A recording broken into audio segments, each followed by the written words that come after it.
almost live from the Herbert I. Greenberg Studios at WHIG. It's Up Late with Sam Bass.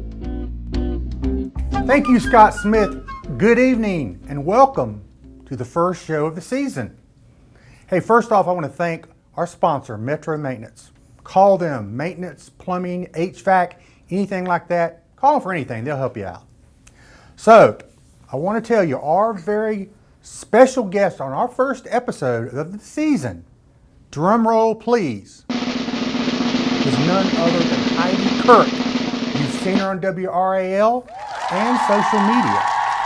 So, Hey! Oh no! I thought I was supposed to be the first guest on this show. Well, no, Heidi is the first guest this season. But it's our 1 year anniversary. I was your first guest last year. Look, I know we talked a little bit about it, but you were the first guest last year. But I'm sorry for the mix-up. I really am. You're cheating on me. I am not. I'm not. This is just a TV show. It's not real life. Well, congratulations on your 1 year anniversary. What just happened there? I really need a drink after that. What happened to my bourbon? Where's my bourbon? Did she take it? Can somebody please bring me some bourbon? I think she took it. Jamie, thank you. Jamie, everybody. Thank you, Jamie. Let me take a little sip. Hang on. Now I'm better. Where was I? Oh, so like I was saying, this is the first episode of the season. It's actually the first episode of the summer, as a matter of fact. And we are most definitely in the dog days of summer, no doubt about it. I got my vehicle one day, and instead of the temperature displaying in my vehicle, it asked me to choose a setting: popcorn, baked potato, or crematorium. This heat is no joke, though. It's so hot. We've already had some days around 100 degrees, even higher. The only thing that'll make you sweat any more than that is being Justin Timberlake and seeing blue lights behind you. I'm not sure about the blue lights making him sweat just because he's Justin Timberlake. Folks, I realize this is old news at this point, but come on. He claimed to had only had one martini. One martini isn't enough liquor to get my pinky finger intoxicated. Much less run a stop sign and fail a sobriety test. Come on, Justin, man up. That martini glass must have been the size of Dean Martin himself. I need a glass like that. By the way, speaking of Justin Timberlake, why can't I ever get mistaken for a good-looking guy like him? I get mistaken for other less Justin-like celebrities all the time. As a matter of fact, the other day, it was actually Phil from Phil's Record Store, told me that somebody saw our picture and thought I was Terry Bradshaw. I mean, come on. Terry Bradshaw? I'm a hell of a lot better looking than him, a lot younger, and I actually have more hair. So that was very upsetting, as you could understand. So not wanting Terry Bradshaw to be my celebrity lookalike, I had our crack Up Late staff to take my picture, upload it in artificial intelligence, and find celebrities that actually look like me. So these are the top 5 results, the top 5 celebrities, according to artificial intelligence, that look like me. I can't wait to see this. Number 5, Rhino Sandberg. Hey, I think I have the same jacket as this guy in the picture. Something tells me we haven't seen the last of him. Number 4, Phil Collins. I think I'm okay with this. He's a rock star. I'm a rock star. Again, I've got more hair than he does. He's not a bad-looking guy. So far, so good. Phil Collins. Watch out, Jamie. Number 3. I spoke too soon. Vladimir Putin? Really? Well, maybe it's the matching white Russian mustaches. Number 2. Cary Grant. Okay, now we're talking. Judy. That's my best Cary Grant, I'm sorry. I guess AI probably matched us because we both had a drink in our hands, along with our movie star good looks. I can't wait to see what number 1 is. So much for artificial intelligence. Just when I was thinking I had managed to get a break from this guy, John Check of all people? Are you kidding me? My number 1 celebrity lookalike? How is he even considered a celebrity is my question.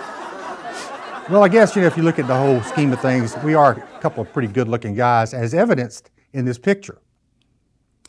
John, for the record, though, you may have more hair than me, which you remind me of all the time. But size matters, and I actually have a bigger set of scissors. Sit tight, folks. We'll be right back with WRAL's Heidi Kirk.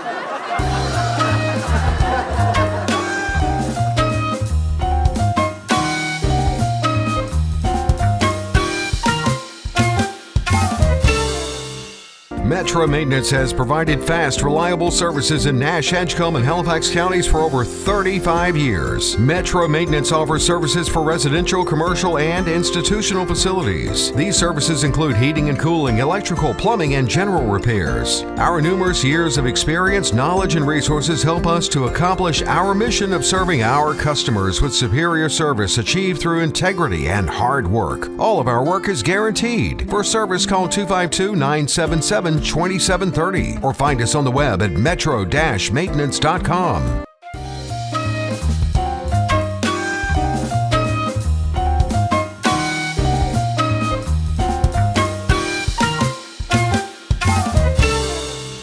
Hey, welcome back. I am sitting here, as promised, with WRAL's Eastern Carolina reporter, Heidi Kirk. Hi, Heidi, Sam. Thank you so much for coming on here. I am so thrilled to be here.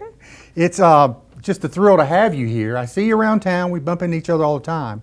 So if you heard my top 5 we were talking about earlier, my top 5 celebrity lookalikes, which was kind of tragic. So you were in the green room writing. Have you ever been mistaken for anybody other than being Heidi Kirk? Myself. Let me think about it. So, Caitlin Clark, that's a good one. You know her? Yeah, I can see that. Take a good look here. You're What do you probably the think? same height. That's what I was going to say. I actually haven't looked it up, but I am the same height as Taylor Swift, but we don't look too much alike. But I would say that's the big one, although I'm looking for my celebrity lookalike, so if you see one. Mine were, of course, run through the AI, and it was not good. Maybe a couple of them were okay. Yeah. But I don't know. I guess it's disappointing a little bit. So you're originally from Arkansas. So share your journey on how you ended up in Rocky Mount, North Carolina. And I get that question quite a bit. I actually have gone all the way up north, and I've been slowly but surely making my way down south toward home. But yes, I am a Southerner, born and raised, tiny town called Eureka Springs, Arkansas. No one has ever heard of it, but people normally know its big claim to fame right outside of there is where Walmart is from. So that is what people normally think of when they think of Eureka Springs, Arkansas, and Walmart was based in Bentonville, Rogers area. The only thing I think about with Arkansas is Bill Clinton's from Arkansas. That was going to be my second one. There you go. Let's see, from Hope, Arkansas? Is that correct? I forget exactly where he's from, but some tiny town, as many of them are in Arkansas. But born and raised there, went to college at the University of Arkansas. I'll teach you the hog call sometime. Woo pig suey. That's what we say down there. Can we get that? I mean, we look for hidden talents. That might be one of mine. Okay, so we may need that, but go ahead and continue. Hold for now. Yeah. So I grew up there. I went to the University of Arkansas, fell in love with it. I mean, I always say my roots are back home in Arkansas. I really am a Southerner through and through, although it's funny because as soon as I could, I moved right up to the East Coast, to Washington, D.C., got a master's degree at American University and totally experienced the big city life for a couple of years and made my way to Delaware after that. So up even further. So was journalism something you wanted to get into? Yeah, I always tell kind of my initiation story was sitting on the couch with Oma, as I call her. That's my grandma.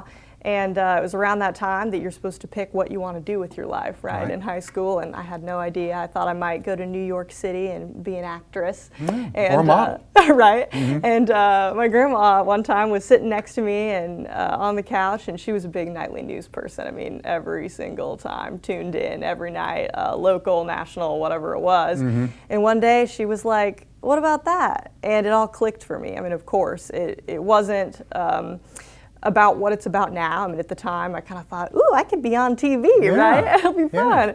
But now it's about so much more than that. But that's kind of how I ended up here. So your website mentions you really like storytelling. So how do you utilize storytelling when you're doing your reporting? Well, I don't think people realize, how much of our jobs is truly crafting a story. I mean, people think of us breaking the news, being out on a crime scene, but when you break it down, there's a story buried underneath every single news alert that you get. So I'm always looking to find the people that can help tell a story. So even if it might be a shooting, I mean, I hate to use that example, but it's so prevalent in our society today. I'm always looking for the people who it's affected. And, they have the storyline buried beneath, that big headline.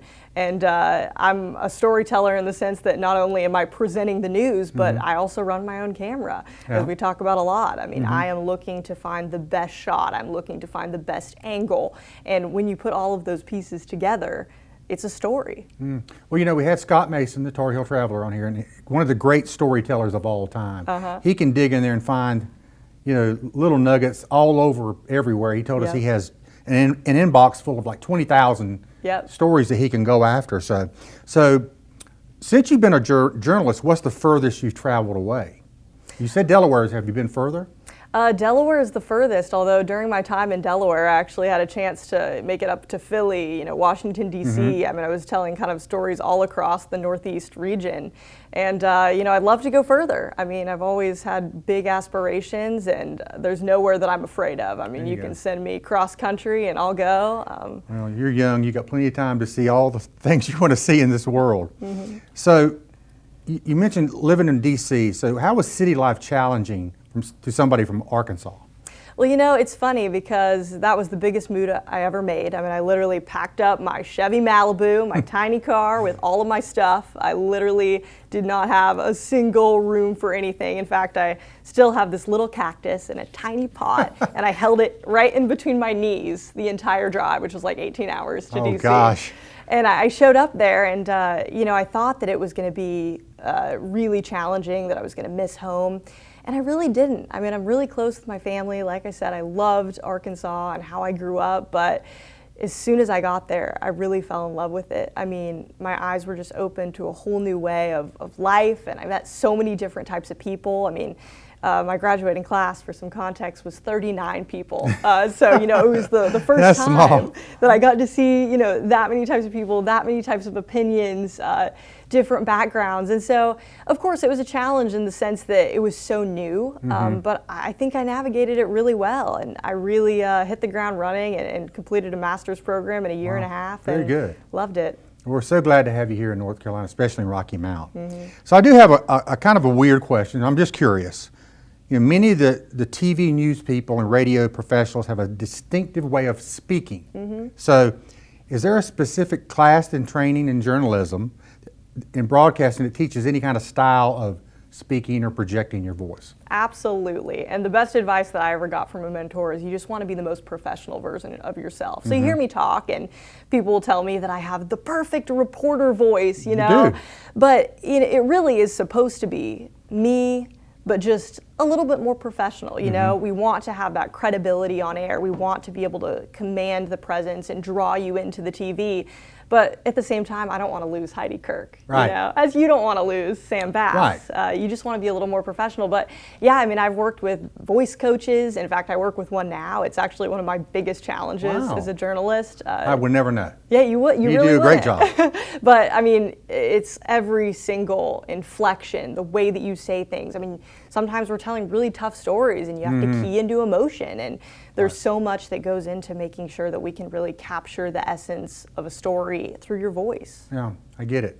So during your studies, you interned with Jake Tapper from CNN. I did. So tell me a little bit about that experience. Oh my gosh. I mean, I've got to say, whenever people ask me about this experience, I always mention that it was right at the start of the war in Ukraine. So I was really there witnessing history. And, you know, when that started to happen, one of my tasks as an intern was going to Walgreens, actually, and loading up a bag of all the things that Jake needed when he was over in Ukraine. So, I mean, that included things like hair gel and then things like hand warmers. And, you know, I really got a backseat to history watching all of that unfold. And it was in the first few weeks, you know, they were sending all of their main anchors over there. It was really, really fascinating. And I mean, you walk down the hall at CNN and you see these big names that you may have watched on TV your whole life, and that's how it was for me. And I had a ton of imposter syndrome, you know, small town kid from Arkansas, walking into CNN. I mean, my eyes were so wide, but it was just a great opportunity to learn from some of the best in the business.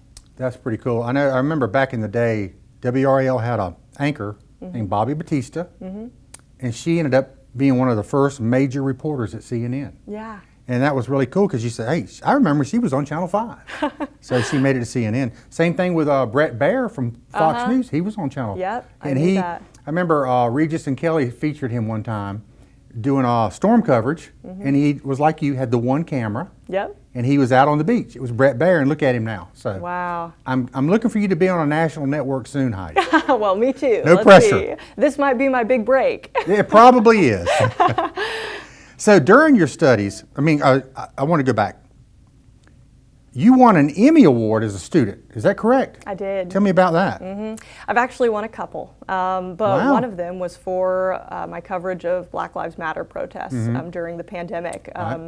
You know, a really complicated and tough topic. And as a student, I really immersed myself. I mean, I was reporting live on television alongside local news reporters in my college town, which was really special. I went to, you know, a great university with a live television studio. I mean, very much like this. I mean, it's nothing like WRAL where I work now, but I mean, I was able to broadcast live to the student body, and locals from the community could tune in as well. And so through that, my coverage won an award. I'm really, really proud of that. You know, some people might look and see, well, it's a student award. To me, you know, it means so much because it really showed that I knew how to cover and tackle a really important issue that was relevant to everyone. I mean, those protests were going on everywhere. Yeah, so I'm hoping to receive an Emmy myself. One day, best local late night talk show host in Rocky Mount. I'd hand it to you right now. Well, I'm the only one. So there's not a lot of competition. I think my chances are pretty good if there was ever a category like that. So I'm going to get back to you. So you're currently covering Eastern North Carolina for WRL. You're based in Rocky Mount. I'm not going to say where you live, but it's a very prominent location. So how long have you lived in this area? It is coming up on 8 months, so I am brand new. Brand new. So have you found some activities here you like? Absolutely. You know, it's funny. I always tell people when I got the job offer for the Eastern North Carolina reporter, I was like, oh boy, Rocky Mount. I looked it up on the map. I was like, that's pretty far from the city. I zoomed in. I said, what is there to do here? And I was really nervous. I wasn't sure what it was going to be like. I mean, I've picked up and moved across the country, like I told you, but for some reason, I just really wasn't sure about Rocky Mount. And a lot of what you hear about it is that there's a lot of crime here. And so coming in, I was like, am I going to feel safe? And am I going to make friends in this community? I mean, what is it going to be like? And I'm happy to report after 8 months, I love it. I mean, I seriously love it. The thing I really love about you is you have really taken the bar up as far as positivity on your stories. That's such a big thing. I like a positive impact. Every Eastern North Carolina town has problems with crime. That's just part of the deal. But you know, you do a lot of positive stories, which I really love. So is there one story you've covered here that stands out in your mind? I mean, really, there's so many, and I was thinking about this on the way over because I had an inkling that you might ask me. Let me tell you one that I love, And again, it's so hard to pick because I really have tried to, key into some of the positive things that are going on here. But one that's really fascinating, and I think, everyone can really appreciate, is a story that I did about the restoration efforts on the whirligigs. I'm not sure if you saw it. In Wilson. In Wilson, exactly. And it was one that just really pulled at my heartstrings because, of course, so many of us drive by the whirligigs. We see the whirligigs. I mean, they bring people to the Eastern North Carolina community all of the time. But I thought one day, as I was driving by, how do they get up there? How do they spin so effortlessly, right? And I did a piece on the people that maintain them, which is a massive effort. I mean, what would Wilson be without the whirligigs? I mean, there'd be stuff, but I mean, those are such a focal point for that community. And, it's just a team of guys who work out of a big warehouse and take them down and paint them and make sure they spin. They blast music in there and they hang out, and they welcomed me right into their space and showed me what it takes. So I'm very familiar with the whole Wallace Simpson story with the whirligigs. There used to be a place called Acid Park where they all sat at, and we all went out as young people, me being young, imagine that, going out there and seeing these, what they're called now is whirligigs, spinning around. And somebody in the city of Wilson said, hey, it's a great idea. Let's get these things over here, put them downtown Wilson, fix them up. And I was a naysayer. On them. I'm like, everybody knows about it, but it has totally revitalized Wilson, North Carolina. Wow. That downtown area has taken off. They've got the Mudcat Stadium over there getting ready to be right in front of the whirligigs. So I was wrong. I was a naysayer, but I was wrong about the whirligigs. The whirligigs are cool. I go by there all the time. I actually live in Wilson. Wow. I see people out there all the time taking pictures. It's just such a cool thing. Yeah, well, that's a story right there, your origin story with the whirligigs. Yeah, it really is. So I wanted to ask you about the white sneakers. You got them on tonight. Yep. Folks, it's kind of a thing with the white sneakers. I see girls getting prom pictures all the time. They got these nice dresses on and they're wearing the white sneakers. It's a thing. But every time I see Heidi, she's got on the white sneakers. So you're wearing them or not, I see. As always. So tell me, what made you decide to start? I know you got an extra pair in your car. Why do you wear them? Well, easy answer. They're comfy. Let's be real. These are Adidas. These are Nike. These are Nike, actually. I have Adidas as well, but a series of white sneakers that I rotate out. As journalists, we're running. Sometimes I am running with camera equipment. Right. And let's be real, you probably haven't worn heels yourself, but anyone who has knows they're not that comfortable. Not that I'm telling anybody. Okay. But anyway, so yes, I wear the white sneakers because they're comfortable, they're efficient, they go with everything. I mean, I'll be honest, you look at my shoe collection beyond work, I have quite a few of them. They're colorful, I have stuff going on, but white goes with everything. I switch them out when they get dirty. I don't look too closely. I didn't polish them for tonight, but I do. And I encourage anyone, get a pair of white sneakers. So this Arkansas hog call. You got it. I am going to put you on the spot. I wasn't going to, but I'm going to do it. I want to hear it. Well, let me be honest. You've got to do it with me. I'll try. Deal? I'll try. Okay, so I'm going to do it the first time. Okay. And then you got to do 3 rounds in good old Razorback fashion. Have you ever seen the Razorback, the Arkansas Razorback? I know what you're talking about, yeah. Okay, so here's what you do. You normally are standing up, you're at a football game. Let me set the mood. You've got maybe a beer, maybe another beverage. Exactly. I don't think they'll let you have glass in there, but that's okay. Well, okay. Maybe a hot dog, some popcorn, whatever it is. And they come out, and it's time for the football game to start. Or, the Hogs score a point, whatever it is. And everybody gets their hands like this, and you wiggle your fingers. You go, okay. Woo! 7 seconds. Pig, suey. And then you do it again. Next one with me. Woo! Pig, suey. Round 3, there's something special here. Okay. Woo! Pig, suey. I got my arm wrong. Pig, suey. And you go, Razorbacks. Razorbacks. You got it. Now you got to go to an Arkansas very football good. game. So this is done at the football game. Yep. So that's you the got big it. deal over there. Well, pretty much any sport actually, but I mean the big one is football. Even though we don't do so hot, but we don't need to talk about that. Arkansas used to be a powerhouse in football. You got it. And they have been a powerhouse in basketball as well. So I'll have to remember that if I ever go to Arkansas, which I probably will not. I haven't converted you. Well, not yet, but you're close. I mean, Okay. I'm thinking, Arkansas might be a place I need to go to. I'll work on you. I want to thank you so much for doing this. You were so nice. And I've met you several times at different events. You're always nice to us. You help the chamber out. You report positive news in the area. We really appreciate that. And thank you so much for coming on. We're going to have to, once you get big time and you're on one of the CNN, Fox, one of those, we're going to have to maybe try to get you back. I don't know if we'll be able to get you that time. You'll be too big for us. So thank you so much for coming on, and hope to have you back soon. Absolutely, and thank you for having me. It's been a delight.